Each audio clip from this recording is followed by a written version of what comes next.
En esta noche vamos a entrar directamente al tema de la gran tribulación. El profeta Daniel lo describió con estas palabras en el capítulo 12 y en el versículo 1 de su libro. Daniel, capítulo 12 y versículo 1. En aquel tiempo se levantará Miguel el gran príncipe que defiende a los hijos de tu pueblo. Y será tiempo de angustia, cual nunca fue, desde que hubo gente hasta entonces. Pero en aquel tiempo será libertado tu pueblo, todos los que se hallen escritos en el libro. Tiempo de angustia cual nunca fue desde que hubo gente hasta entonces. Las malas noticias son que viene un tiempo de terrible angustia sobre las naciones. Y ya estudiamos que no hay pluma humana, no hay imaginación de la más fecunda que pueda llegar a comprender la magnitud del tiempo que se avecina. Aún las imaginaciones más fecundas no pueden entender lo terrible que será esa hora de prueba. Pero las buenas noticias son que en ese tiempo será libertado el pueblo de Dios. Todos los que se hallen escritos en el libro. Así que hay tiempo de angustia, pero también hay tiempo de liberación. Hay tiempo de salvación. Y es en el tiempo de angustia que vendrá la liberación. El clímax de todas las edades no es la venida de Cristo. Esa es la esperanza bendita de nuestro corazón, la aparición gloriosa de nuestro gran Dios y Salvador Jesucristo. Pero lo que va a traer gozo y paz al corazón va a ser cuando el pueblo de Dios sea libertado durante el tiempo de angustia. Y al final de estas presentaciones vamos a dar un sermón entero sobre la gran liberación. Pero hoy nos toca estudiar la parte de las malas noticias. La parte del túnel, porque al final del túnel negro se ve la luz, y la luz es la gran liberación.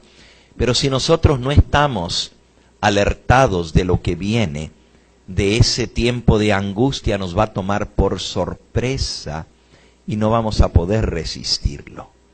Por eso Dios nos revela estas cosas, para que no temamos y para que al ver la progresión de los eventos finales que se han de dar, tengamos confianza que todo está según el plan de Dios.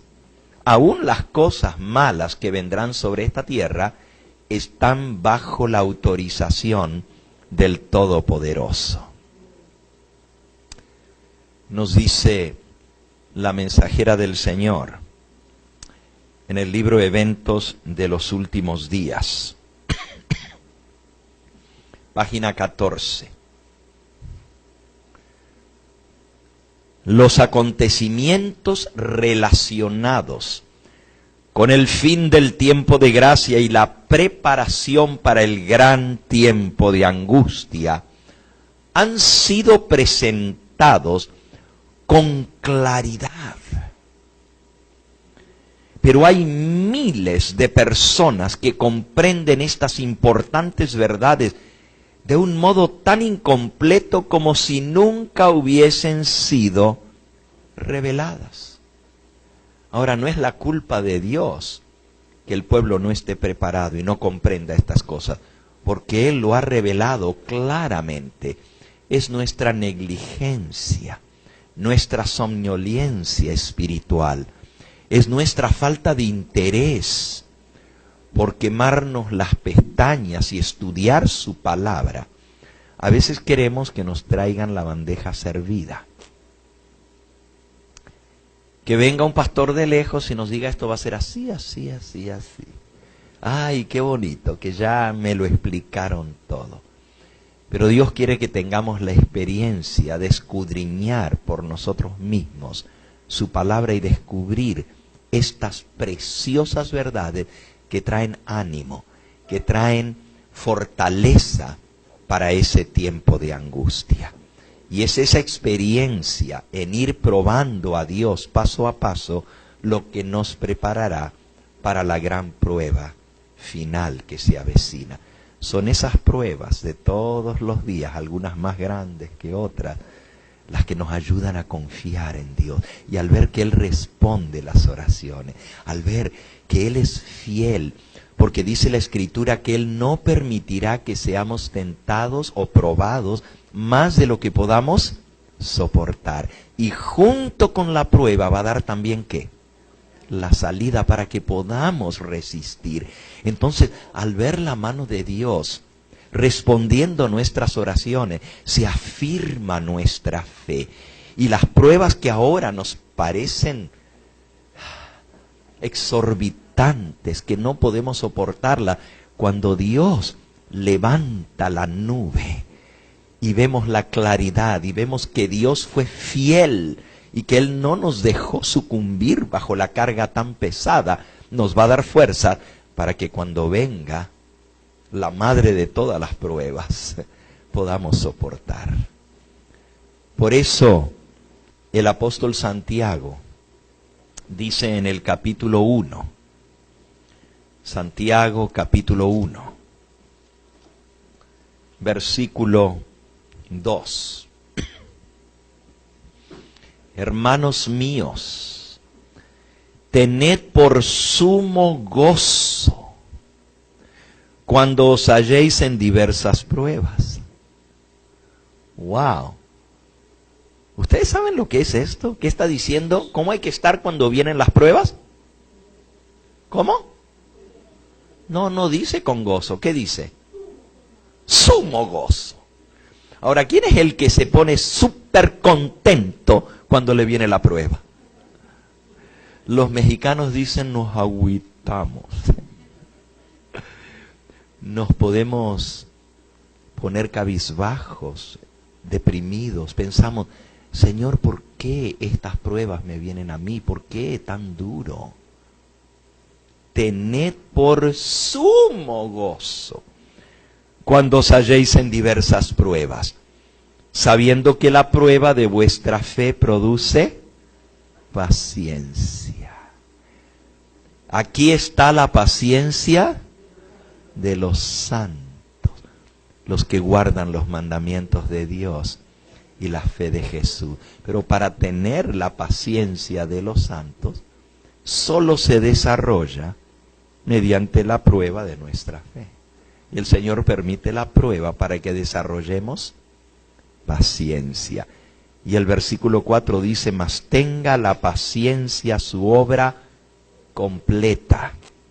O sea, haga la prueba, la obra completa de desarrollar esta paciencia en nosotros, para que seáis perfectos y cabales, sin que os falte cosa alguna.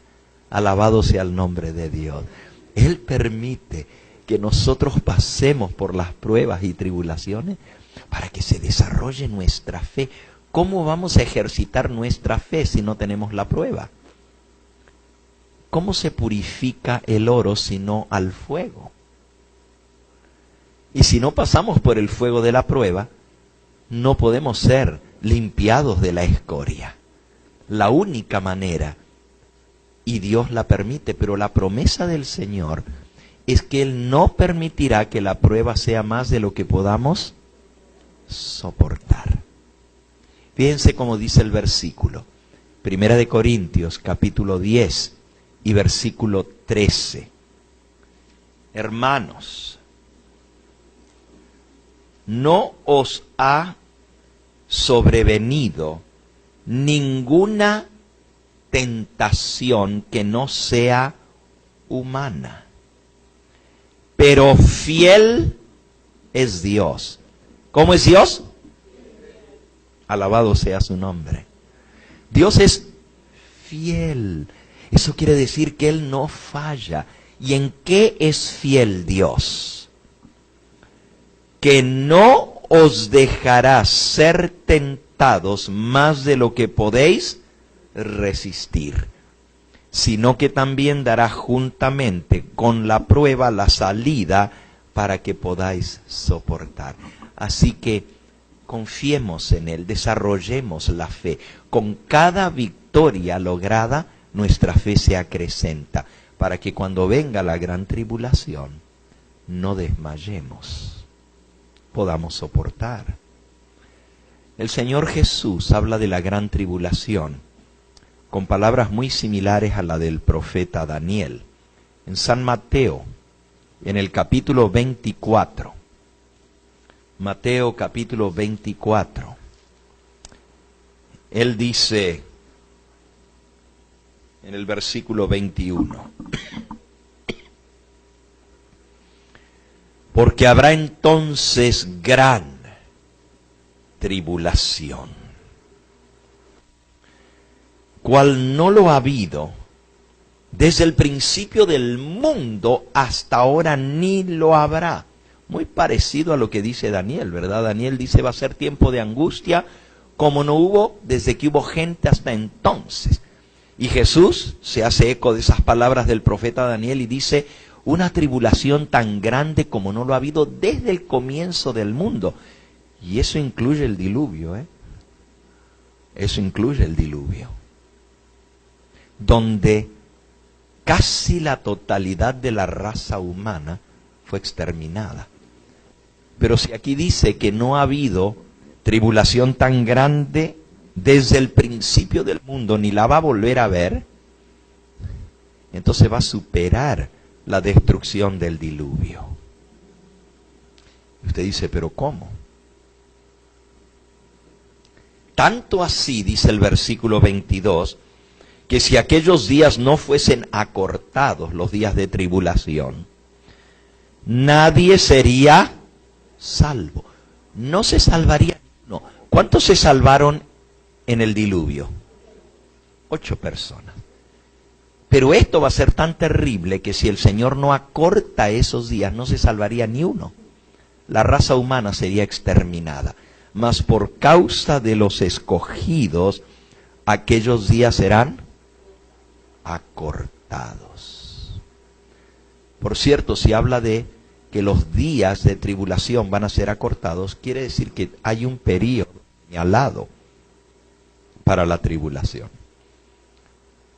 Y que el Señor va a reducir ese tiempo de tribulación. No es así al garete, no es así por casualidad, ni va a durar así a lo que dure. Dios tiene un tiempo determinado. Y es interesante porque hay profecías al respecto. Y en el mismo capítulo 12 de Daniel se mencionan esos periodos que va a durar la tribulación. Esto lo vamos a estar estudiando más adelante en esta serie de eventos finales. Pero hoy vamos a ver cómo se inicia la gran tribulación. Cristo dijo, allí mismo en Mateo 24, en el versículo 9, entonces os entregarán a tribulación y os matarán. Y seréis aborrecidos de todas las gentes por causa de mi nombre. Por el nombre del Señor, por defender ese nombre, vamos a ser perseguidos. Muchos tropezarán entonces y se entregarán unos a otros, y unos a otros se aborrecerán. Aquí está hablando de una tribulación en la cual va a haber mártires. Porque dice, os entregarán a tribulación y os matarán. Yo fui enseñado de niño que durante el gran tiempo de angustia Dios no iba a permitir que ninguno de sus hijos perdiera la vida, porque vamos a estar sellados con el sello de Dios y ese sello nos va a proteger, y lo vimos también en estos días anteriores. Pero aquí está hablando de una tribulación en la cual va a haber mártires. Os matarán, dice Jesús. Eso nos lleva a entender que hay dos períodos de tribulación. En uno ya no va a haber mártires, pero en el otro sí va a haber mártires. Y no es una contradicción.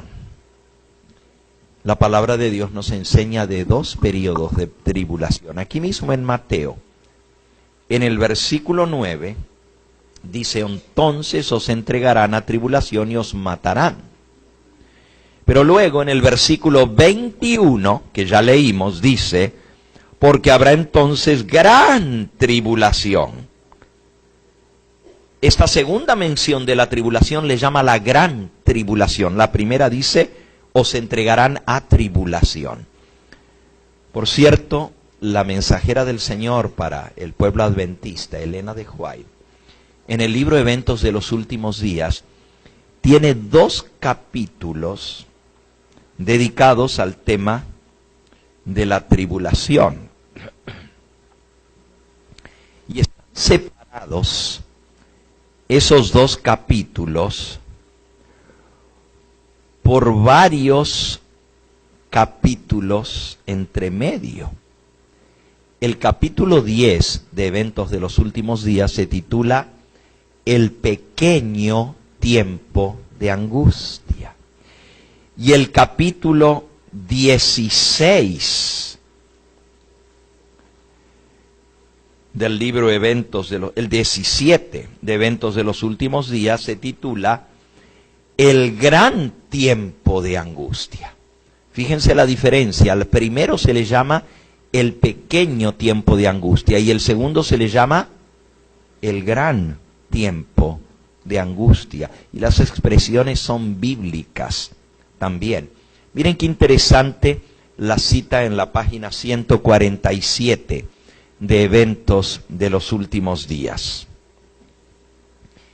El comienzo del tiempo de angustia mencionado aquí no se refiere al tiempo cuando comenzarán a ser derramadas las plagas, sino a un corto periodo precisamente antes que caigan, mientras Cristo está en el santuario. En ese tiempo, cuando se esté terminando la obra de la salvación, vendrá aflicción sobre la tierra, y las naciones se airarán, aunque serán mantenidas en jaque para que no impidan la realización de la obra del tercer ángel. Nosotros aprendimos al principio de esta semana que hay poderosos ángeles que están deteniendo los vientos.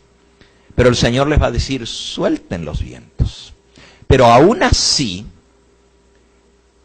no van a desatarse los acontecimientos del gran tiempo de angustia de entrada.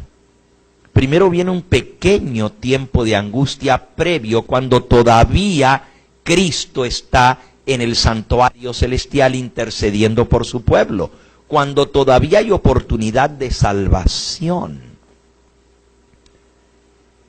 Y las naciones, aunque vendrá una aflicción muy grande sobre la tierra, las naciones se van a irar y van a estar luchando, pero van a ser mantenidas en jaque. O sea, va a haber una mano que las va a estar deteniendo todavía. Los ángeles sueltan los vientos, pero el Espíritu de Dios se retira paulatinamente de la tierra. Cuando el Espíritu Santo termine la obra de mediación, porque el Espíritu Santo trabaja directamente en armonía con la obra de Cristo. Cristo está haciendo la intercesión y el Espíritu de Cristo intercede en nosotros. El Espíritu de Cristo trabaja en nuestros corazones para llevarnos al arrepentimiento. Y este es un trabajo de común acuerdo. Pero cuando el Espíritu Santo se retire de esta tierra, entonces van a venir las plagas finales. Y ese es el gran tiempo de angustia y ya no hay oportunidad de salvación, porque nadie se puede arrepentir por sí solo. Se necesita la obra del Espíritu Santo para poder arrepentirse. Entonces, este pequeño tiempo de angustia se llama pequeño porque en duración es más corto que el otro. Si ustedes notan la cita, dice, se refiere al tiempo, no se refiere al tiempo, ese pequeño tiempo de angustia, cuando comenzarán a ser derramadas las plagas, sino a un corto periodo precisamente antes de que comiencen a caer las plagas, cuando se esté terminando la obra de salvación, mientras Cristo todavía está en el santuario. Así que el pequeño tiempo de angustia se le llama pequeño no porque va a ser fácil, ya leímos que va a ser terrible, pero en relación con el otro es más corto y todavía hay misericordia, todavía hay gracia, todavía hay oportunidad de salvación. Cuando se cierre el tiempo de gracia y Cristo deje de interceder, salga del santuario celestial, viene ese gran tiempo de angustia, cual nunca fue. En ese tiempo de angustia ya no va a haber mártires. Miren lo que dice el conflicto de los siglos.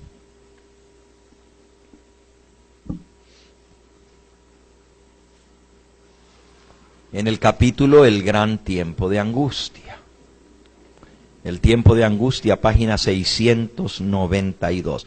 Aquí viene hablando del derramamiento de las plagas. ¿Ok? En la página, las páginas anteriores, menciona la primera plaga, la segunda plaga de las 7 plagas postreras, la tercera, la cuarta, etc. Y luego dice lo siguiente en la página 692. Si la sangre de los fieles siervos de Cristo fuese entonces derramada, ¿no sería ya como la sangre de los mártires, semilla destinada a dar una cosecha para Dios? Su fidelidad, de los que mueran como mártires, ¿no sería ya un testimonio para convencer a otros de la verdad? Pues los corazones endurecidos han rechazado los llamamientos de la misericordia hasta que estos ya no se dejan oír. Si los justos cayesen entonces presa de sus enemigos, sería un triunfo para el príncipe de las tinieblas. ¿Qué chiste tendría? ¿Qué razón de ser que muera un hijo de Dios si ya nadie se va a arrepentir ni se va a salvar? Porque ya se acabó la mediación de Cristo en el santuario. Entonces, si un justo derramara su sangre, ¿a quién va a convencer esa muerte? ¿Qué semilla va a dar? Como la sangre de los mártires, ¿qué semilla para que otros acepten la verdad? Por eso el Señor no va a permitir que ni uno de sus hijos caiga bajo el ataque de sus enemigos durante el gran tiempo de angustia después del cierre de la gracia. Los que van a morir como mártires van a ser en el pequeño tiempo de angustia, cuando todavía la intercesión de Cristo está vigente en el santuario. De las plagas finales que caen, y recuerden cuántos tiempos de angustia hay. El primero se llama el pequeño tiempo de angustia. También se le conoce como tiempo de angustia previo. Previo quiere decir antes de. Y la pregunta es, ¿previo a qué? Al cierre de la gracia. Por eso se le llama el tiempo de angustia previo, anterior al cierre de la gracia. El otro periodo se llama el gran tiempo de angustia, o también lleva otro nombre en la Biblia, el tiempo de angustia de Jacob. ¿Ok? Hablando de cuando caigan las plagas, la mensajera del Señor dice lo siguiente, página 280 de Primeros Escritos. Todos los casos habían sido fallados para vida o muerte. Mientras Jesús oficiaba en el santuario, había proseguido el juicio de los justos muertos y luego el de los justos vivientes. Cristo, habiendo hecho expiación por su pueblo y habiendo borrado sus pecados, había recibido su reino. Estaba completo el número de los súbditos del reino y consumado el matrimonio del Cordero. El reino y el poderío fueron dados a Jesús y a los herederos de la salvación, y Jesús iba a reinar como Rey de Reyes y Señor de Señores. Al salir Jesús, del lugar santísimo,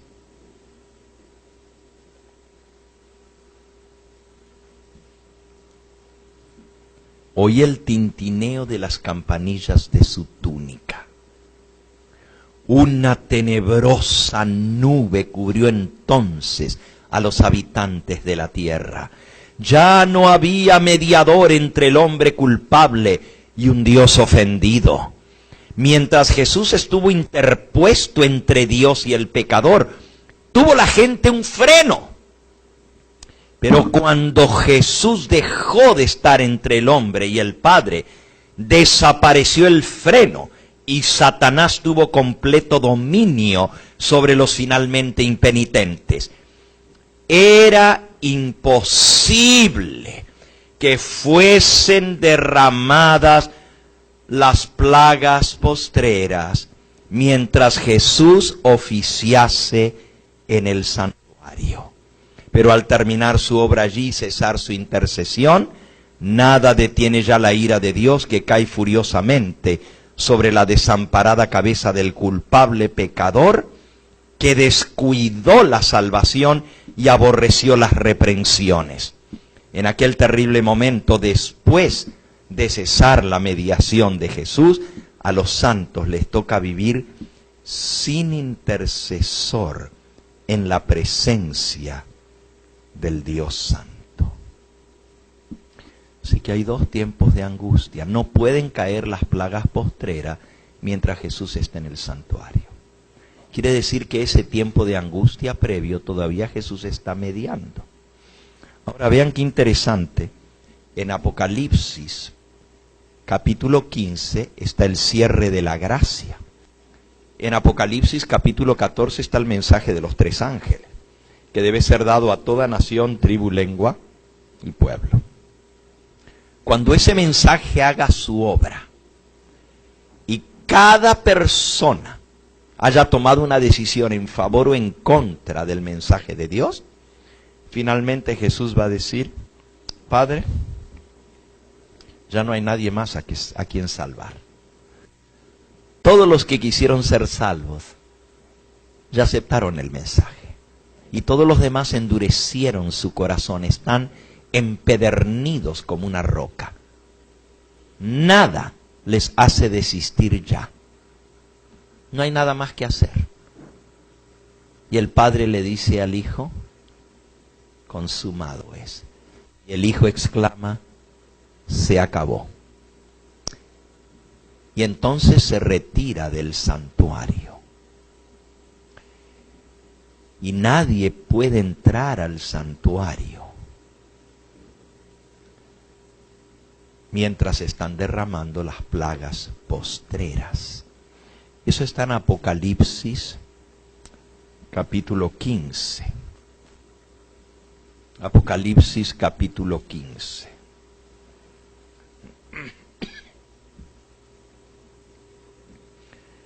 Dice el versículo 15. Si leemos, perdón, el versículo 5. Si leemos el 4, nos muestra que ya el juicio está terminado. Dice: ¿quién no te temerá, oh Señor, y glorificará tu nombre?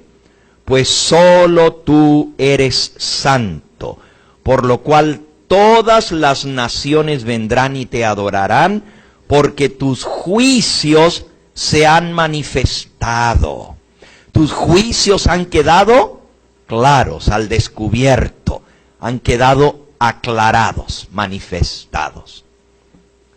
Después de estas cosas miré, y aquí fue abierto en el cielo el templo del tabernáculo del testimonio.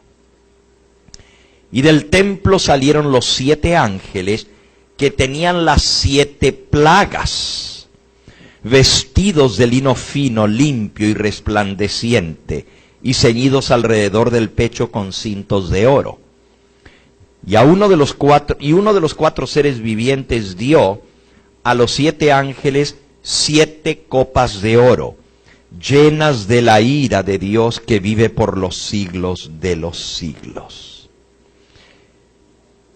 Y el templo, versículo 8, se llenó de humo por la gloria de Dios, por su poder, y nadie podía entrar en el templo hasta que se hubiesen cumplido las 7 plagas de los 7 ángeles. Así que ya nadie está en el templo. ¿Se acuerdan que leímos la primera noche que la gloria de Jehová se levantó de en medio de los querubines en la cual había estado y salió del templo? Y se paró en la puerta del templo y llamó a los varones que tenían los instrumentos para destruir. Les dijo: vengan, vayan, destruyan. Pero mandó al ángel con el tintero de escribano: pasa por en medio de la ciudad y colócales una marca en la frente a los hombres que gimen y claman por las abominaciones. Ese periodo todavía el ángel está sellando a su pueblo.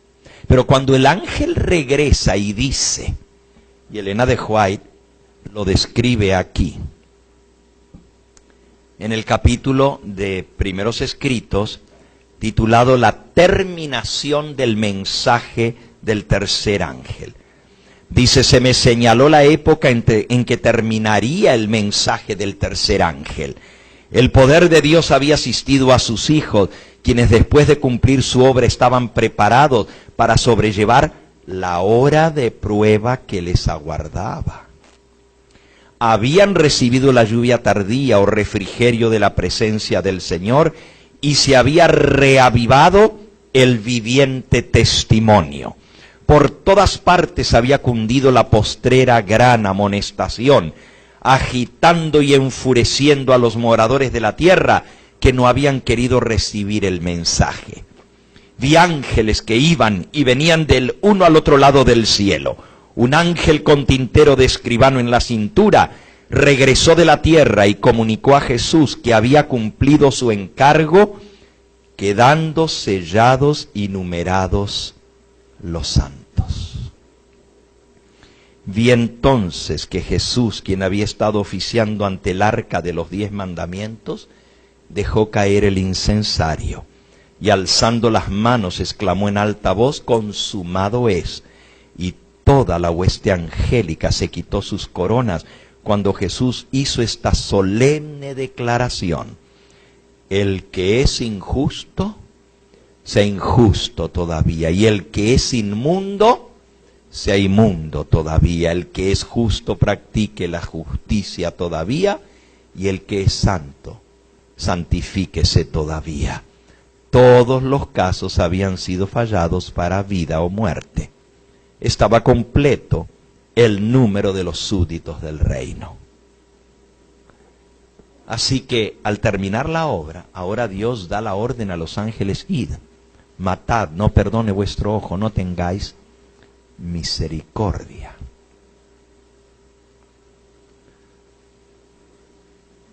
Es interesante que el cierre de la gracia se describe en Apocalipsis 15 como el templo se llenó de humo y nadie podía estar en el templo.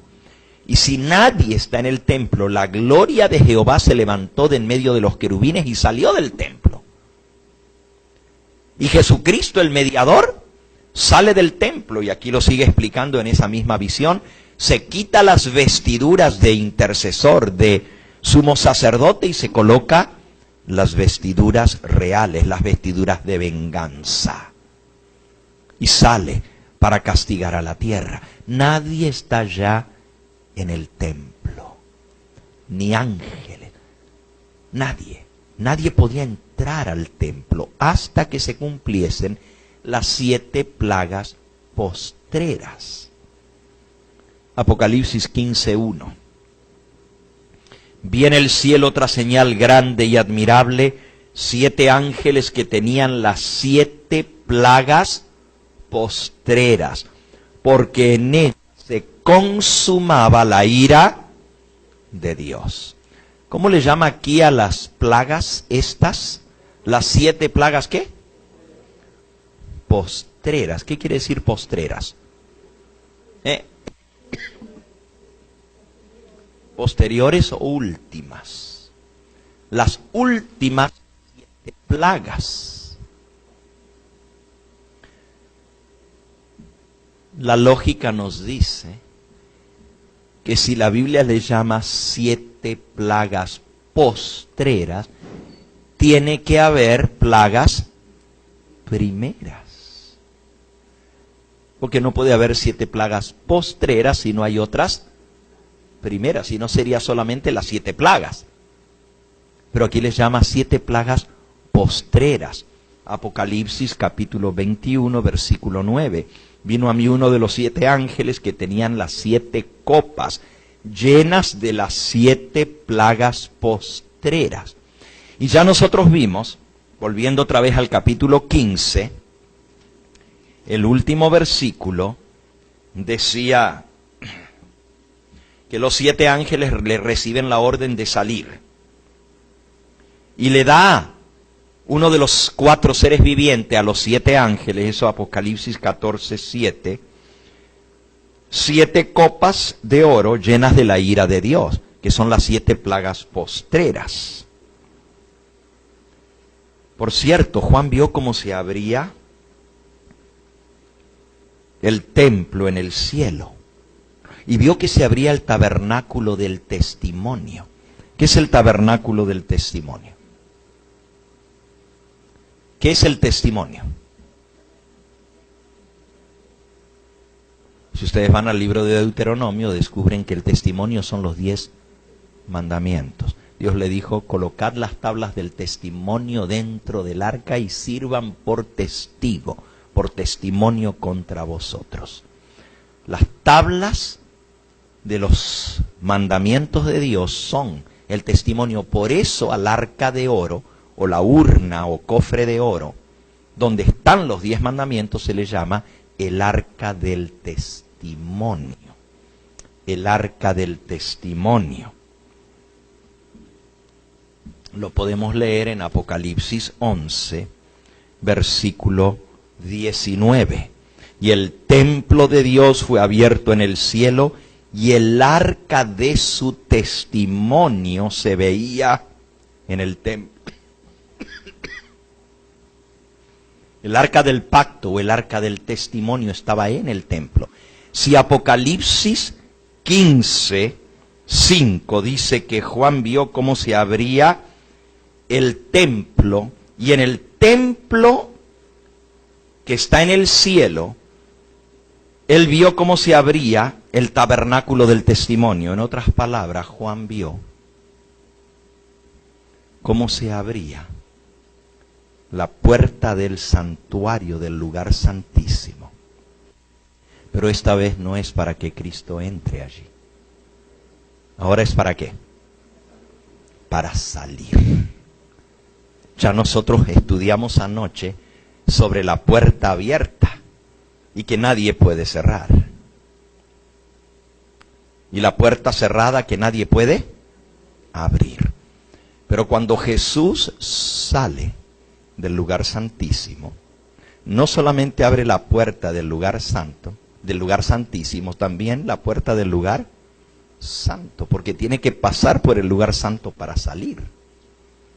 Las puertas del tabernáculo del cielo son abiertas y Jesús sale y ya nadie está dentro del templo. Y los 7 ángeles reciben las 7 plagas postreras. Capítulo 16, versículo 1. Oí una gran voz que decía desde el templo a los 7 ángeles: id y derramad sobre la tierra las 7 copas de la ira de Dios. Y fue el primero y derramó su copa sobre la tierra, y vino una úlcera maligna y pestilente sobre los hombres que tenían la marca de la bestia y que adoraban su imagen. Las plagas postreras van a caer sobre los hombres que tengan la marca de la bestia o que adoren su imagen. El segundo ángel derramó su copa sobre el mar, y éste se convirtió en sangre como de muerto, y murió todo ser vivo que había en el mar. El tercer ángel derramó su copa sobre los ríos y sobre las fuentes de las aguas, y se convirtieron en sangre. Y oí al ángel de las aguas que decía: justo eres tú, oh Señor, el que eras, el santo, porque has juzgado estas cosas. Por cuanto ellos derramaron la sangre de los santos y de los profetas, también tú les has dado a beber sangre, pues se lo merecen. Y también oía otro ángel desde el altar que decía: ciertamente, Señor Dios Todopoderoso, tus juicios son verdaderos y justos. ¿Por qué se les da a beber sangre? Porque ellos derramaron la sangre de los santos y de los profetas. Ahora, los que van a beber sangre son los que derramaron la sangre. Eso me indica que justamente antes de las 7 plagas postreras va a haber gente que va a estar derramando la sangre de los santos y de los mártires. Y por eso Dios les va a dar a beber sangre, pues se lo merecen. No está hablando de los que murieron allá en la Edad Media o durante el Imperio Romano, que murieron como mártires, no. Estos que tienen la marca de la bestia derramaron la sangre de los santos, y por eso Dios les da a beber sangre, pues se lo merecen. Nos muestra que va a haber mártires. Hay muchos pasajes en la Biblia que muestran que va a haber mártires. Veamos otro ejemplo. Allí mismo en Apocalipsis capítulo 17, el capítulo que sigue, está la condenación de la gran ramera, Babilonia la Grande. Y dice en el versículo 5: y la mujer tenía en su frente un nombre escrito, un misterio: Babilonia la Grande, la madre de las rameras y de las abominaciones de la tierra. Y vi a la mujer ebria, borracha, ¿de qué? De la sangre de los santos y de la sangre de los mártires de Jesús. Y cuando la vi, quedé asombrado con gran asombro. Juan vio a la mujer, que es Babilonia la Grande, borracha, ebria de la sangre de los santos y de los mártires de Jesús. Entonces, la iglesia falsa, la Babilonia la Grande, va a derramar la sangre de los santos y de los mártires. Ahí tenemos otro versículo que habla de mártires y cuya sangre es derramada. Hay varios otros versículos. Miren Apocalipsis capítulo 20. Aquí Juan ve a los redimidos resucitados durante el milenio, después de la venida del Señor, porque el capítulo 20 es el milenio, los 1000 años con Cristo en el cielo. Pero miren la expresión que usa para referirse a algunos de los que han resucitado. Dice, vi tronos, versículo 4, y se sentaron sobre ellos los que recibieron facultad de juzgar. Y vi a las almas de los decapitados. ¿Qué quiere decir decapitado? Degollados. Por causa del testimonio de Jesús y por la palabra de Dios. ¿Por qué dos cosas los van a decapitar? Aquí dice, por causa del testimonio de Jesús y por la palabra de Dios. Esta es la palabra de Dios. Y este es el testimonio de Jesús.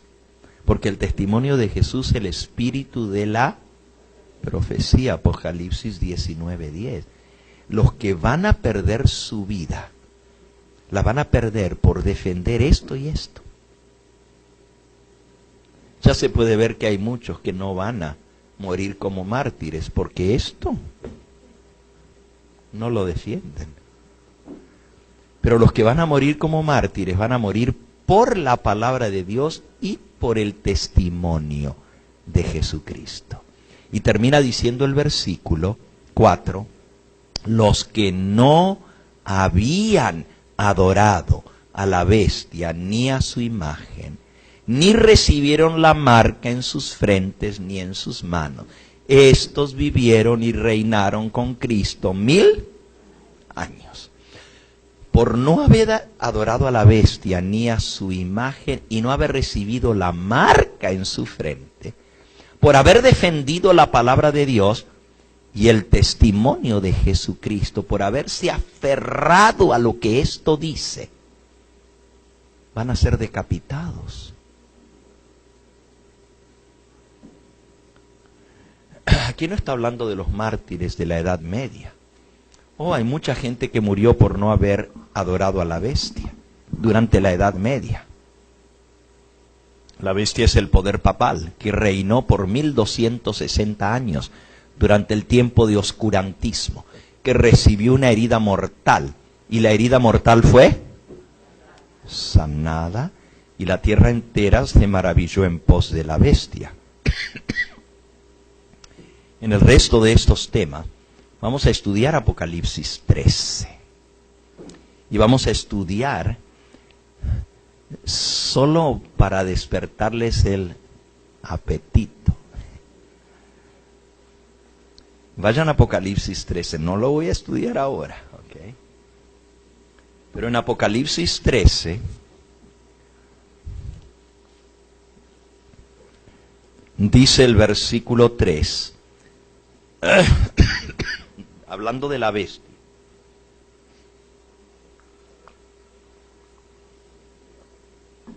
La bestia que sube del mar.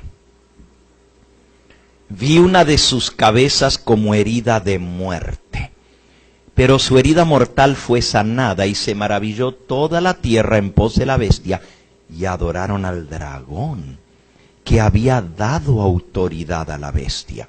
Y adoraron a la bestia, diciendo, ¿quién como la bestia y quién podrá luchar contra ella? Se le dio boca que hablaba grandes cosas y blasfemias, y se le dio autoridad para actuar 42 meses. Esto viene, si el libro de Apocalipsis está escrito en orden y en secuencia, estos 42 meses de poder para actuar le es dado después de que la herida mortal fue sanada. Y sigue diciendo el versículo 7, y se le permitió hacer guerra contra los santos y vencerlos. Y también se le dio autoridad sobre toda tribu, pueblo, lengua y nación. Pregunto, ¿el papado ya ha recibido la autoridad para gobernar sobre toda tribu, pueblo, lengua y nación? ¿Ya está gobernando sobre todas las naciones de la tierra? No. Por ahora no, exactamente. Pero va a recibir el poder. Y la adoraron todos los moradores de la tierra. Actualmente, ¿todos los moradores de la tierra adoran a la bestia? No. Claro, hay una salvedad, ¿verdad? Todos los moradores de la tierra cuyos nombres no estaban escritos en el libro de la vida del Cordero que fue inmolado desde el principio del mundo. Así que lo van a adorar todos los moradores de la tierra cuyos nombres no están en el libro de la vida del Cordero. Esto todavía no se puede decir de la bestia. Todavía no son todas las naciones de la tierra que lo adoran. Oh, reúne multitudes que lo adoran. A prueba de eso, el último viaje a México, ¿verdad? Los millones que se reunieron. Pero no todas las naciones de la tierra todavía le rinden homenaje y sujeción. La herida mortal está en proceso de sanamiento. Bueno, les dije que no iba a hablar de esto hoy. Solo quería decirles que el período de persecución de 42 meses contra el pueblo de Dios viene después del sanamiento de la herida mortal. Y usted dice, 42 meses son 1260 días, son 1260 años. No. Ya vamos a estudiar este tema y vamos a ver que en esta profecía el tiempo no es simbólico o tiempo profético, sino tiempo literal. 42 meses literales son 3 años y medio que va a durar la persecución. ¿Estaban preparados ustedes para eso? ¿Para entender que son 3 años y medio?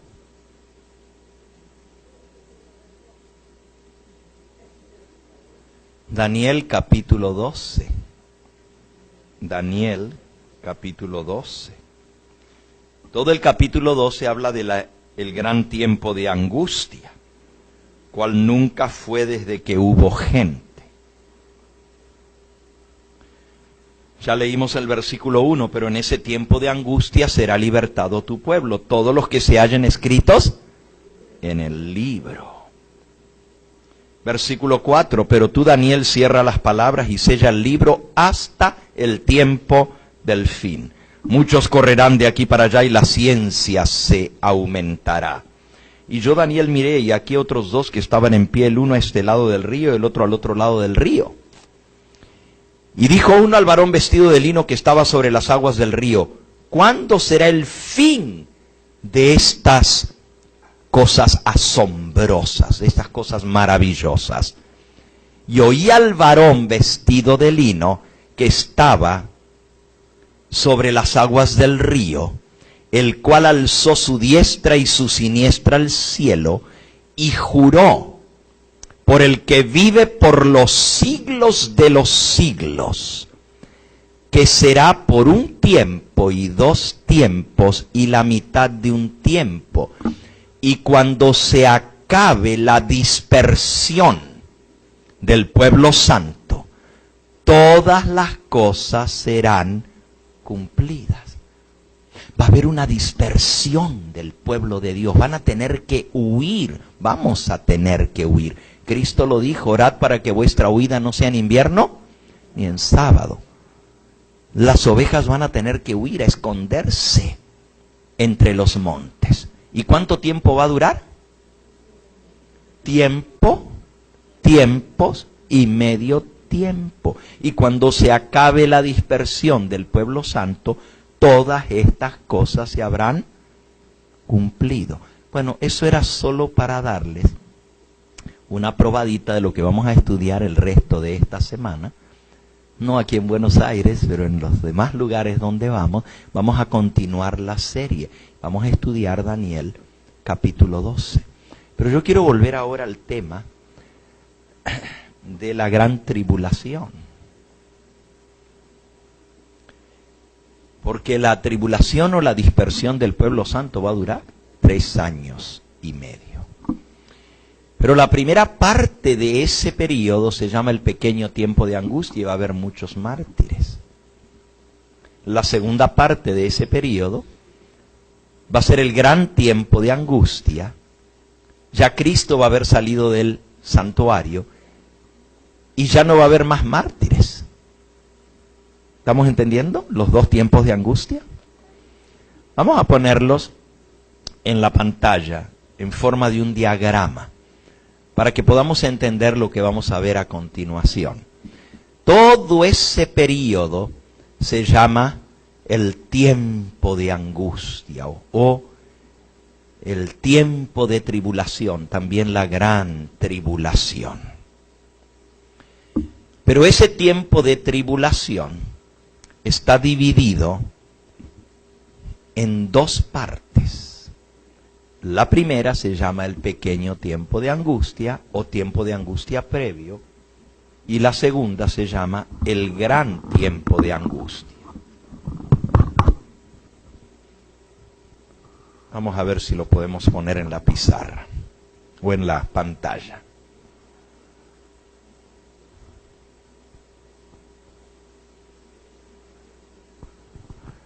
Y recuerden que los 2 periodos están divididos por un evento muy solemne, un evento crucial, un evento decisivo en la historia de la humanidad. ¿Qué divide los 2 tiempos de angustia? El cierre de la gracia. ¿Qué pasó? ¿No se puede?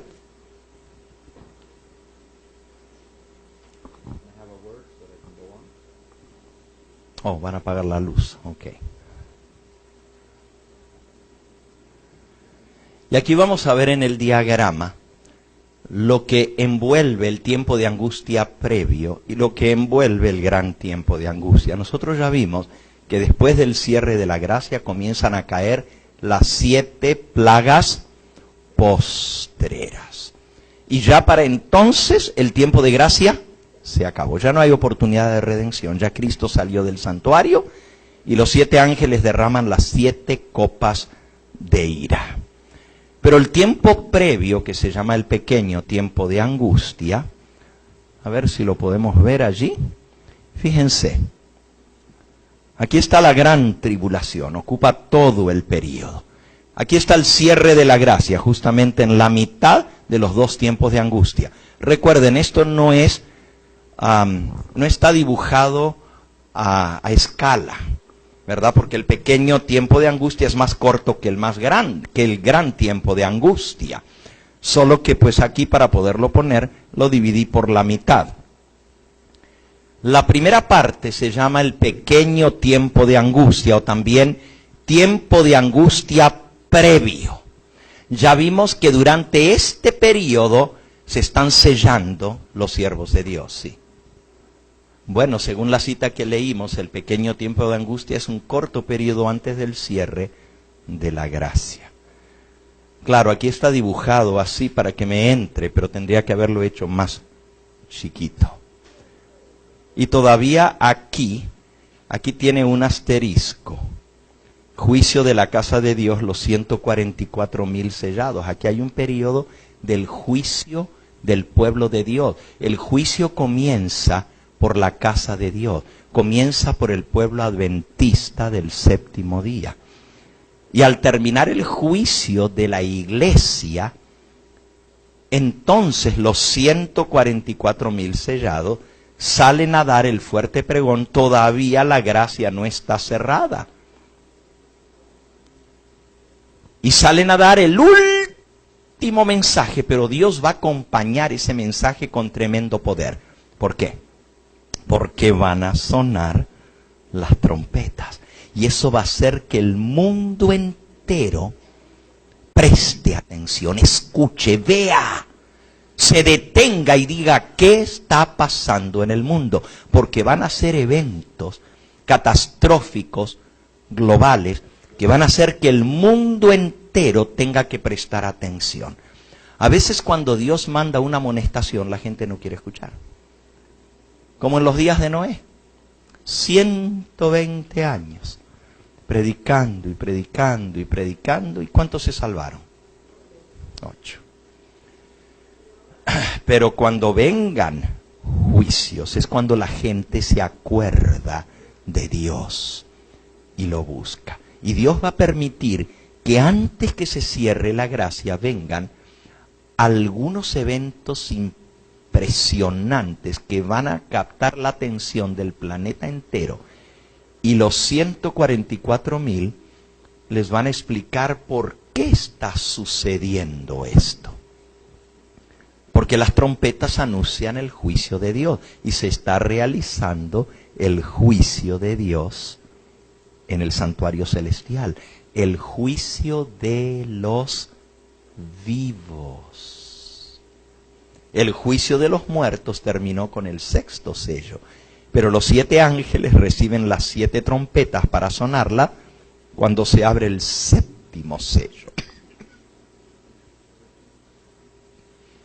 Y vamos a ver, si a estas se le llaman 7 plagas postreras, entonces las trompetas tienen que ser las 7 plagas primeras. Y por cierto, la Biblia le llama plagas a las trompetas y son terribles juicios de Dios. Pero la misma Biblia usa la terminología de plagas para referirse a las trompetas. Vamos ahora a ver, y ya ustedes ven el diagrama, no lo vamos a explicar. Aquí está la abominación desoladora, que es el inicio de la gran tribulación.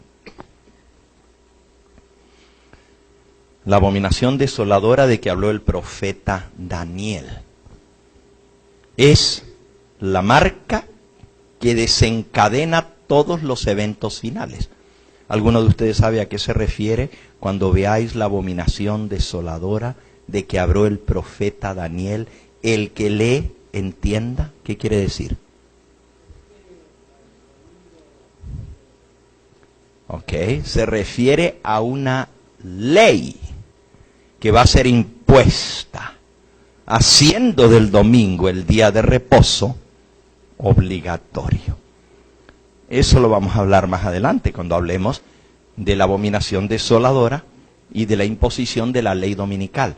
Leímos anoche, y alguien me prestó la Biblia de estudio anoche, y la metí en mi... Bueno, no la guardé yo, me guardaron mis libros y alguien la guardó en mi maletín. No me la quiero llevar, no es mía. No sé si la persona... Ah, aquí está, ok. Aquí está el dueño. Ok. Si ustedes recuerdan la cita que leímos anoche, si me prenden la luz, porque la letrita es pequeñita aquí.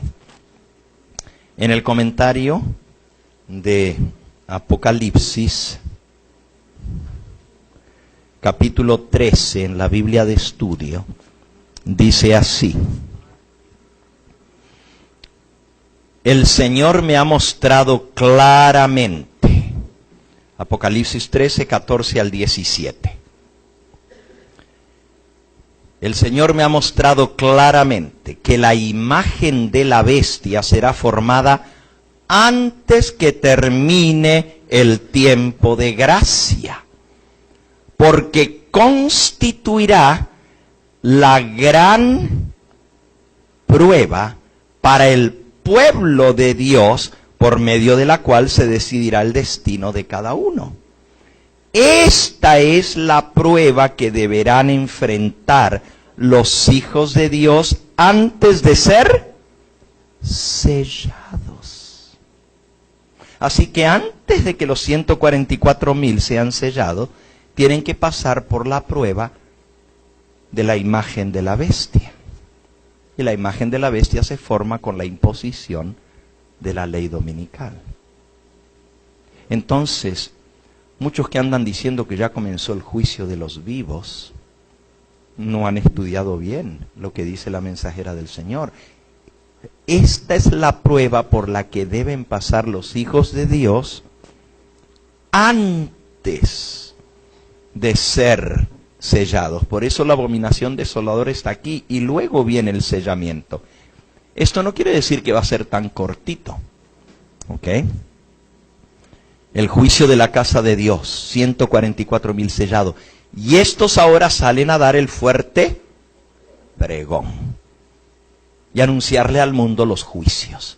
Y Dios va a hacer que el mundo escuche el mensaje final mediante terribles juicios, calamidades que van a despertar a la raza humana. Vamos entonces a leer las trompetas.